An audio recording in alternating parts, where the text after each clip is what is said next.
Hiya, welcome to Bad Influence. This week, we're looking at some of the dream consoles, like the Neo Geo. Our main review this week is Super Mario All-Stars on the SNES. And I'll be reporting from the best special effects company in the world, creators of these guys. Amongst all my fan mail this week, I've discovered a poem by A.T. Sanderson of Glasgow. There once was a guy called Nam, who was a little spam. He never knew until he grew, which made him a bigger spam. What a marvellous poem. Thus inspired, I've decided to do today's first cheat entirely in verse. The first cheat that I'm going to do is for the Amiga game Street Fighter 2. Put your cursor over Blanca, then type in patience as a prank. Then select your favourite fighter and play the game until your energy's lighter. To top it up, just press F10. You'll never lose, even against Ken.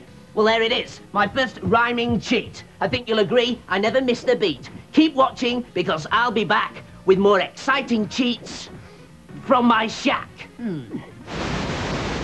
Namrud, what a dude. You've seen the film, you've worn the book, you've read the t-shirt, and you have eaten the game. And if you're not sick of Jurassic Park and dinosaurs by now, you will be by the end of the programme. This is the CD-ROM Dinosaurs, which runs on the PC. It's based on several books, but as well as words and pictures, you get sounds and animations as well. You can start at the beginning, like a book, or dip in where you like, and that's what I've done. I've gone to the basics. What is a dinosaur? Let's find out. Dinosaurs were amazing creatures that lived during the Okay, this is where it's got it over a book, because I can't say that word, so I can click it to get me more information about that strange word. Here, it tells you what it is, but best of all, it'll also tell you how to pronounce it. Mesozoic era. Mesozoic era. And now I won't embarrass myself in front of dinosaur experts. This voice facility is also used because you can go on guided tours. There are loads to choose from, but we'll go for the Dinosaur Olympics. In basketball, when the Dino Dream Team steps onto the court, Michael Jordan doesn't stand a chance. And I've chosen this one because I hope that Manchester are going to win the Olympics later on. Keep your fingers crossed for that. As well as this, you can have a look at 6 different movies. It lets the sounds and animations speak for themselves. I've chosen The Hunt because it's the most bloodthirsty, but it's not for the faint-hearted. What I want to know is, how can they sample sounds from animals that died 65 million years ago?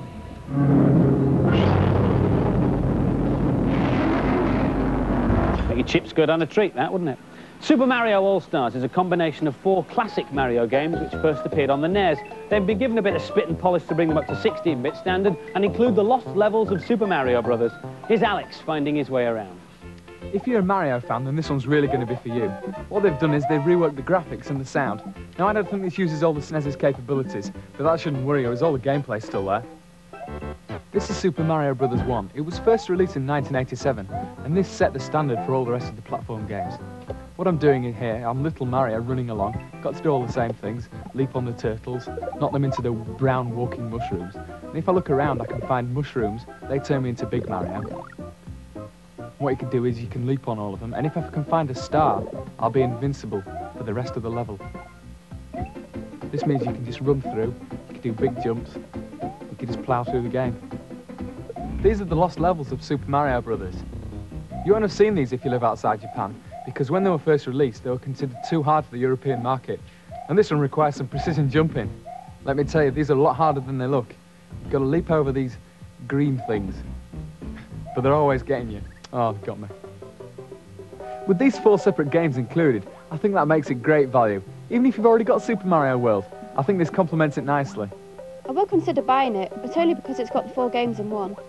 When they were first released, the Mario games were good, but they're flogging them to death by re-releasing now dated games. And so the final scores for Super Mario All-Stars, the girls gave it an average 3 out of 5, but the boys gave it an excellent 4 out of 5. Right, Scotty Furtlers, which famous movie is this an impersonation of? I'm really bored with this planet. You are the chosen one, Luke. May the Force be with you.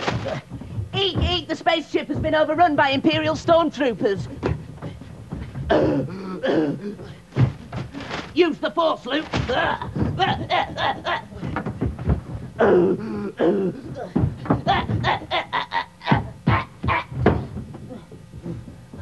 Of course, it was Raiders of the Lost Ark. And here's a cheat for Super Raiders of the Lost Ark on the SNES.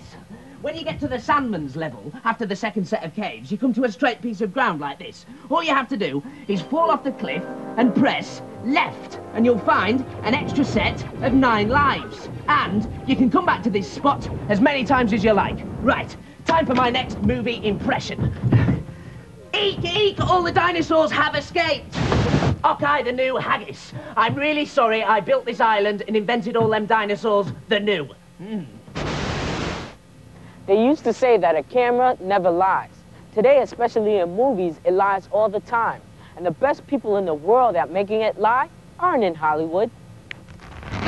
They're based here, just north of San Francisco, at a special effects company called Industrial Light and Magic. The latest blockbuster to feature their handiwork is Jurassic Park. Keep absolutely still.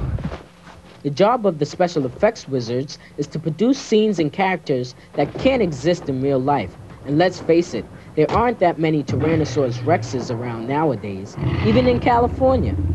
Turn the light off, turn the light off. And this is where the magic starts, the art department. It's here that a director's rough ideas are turned into so-called concept drawings. The ILM artists have worked on all the most successful movies of the past few years, and they keep everything.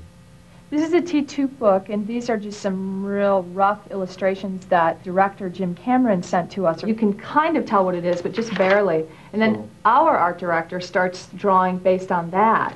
So here's one of his, but you can see it's still a mood drawing. It's still something that's just trying to define colors and a feeling. The T1000 didn't look like that in the picture. It was silver too. This is exactly. Kind of and then we move on to something that's more finished. It's still a mood piece, but it's sort of a final concept drawing. The artists also produced concept pictures for hardware. Recognize this?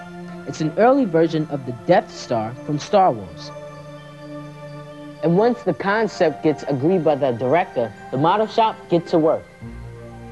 And the model has to be made in incredible detail so that when they're projected on a giant cinema screen, they look real.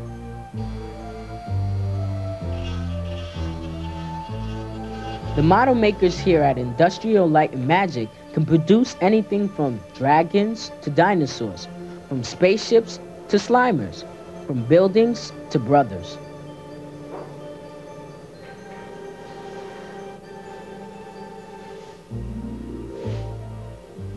Then had absolutely no idea how this could be done, and special effects techniques remained pretty much unchanged until Industrial Light and Magic was set up nearly 20 years ago.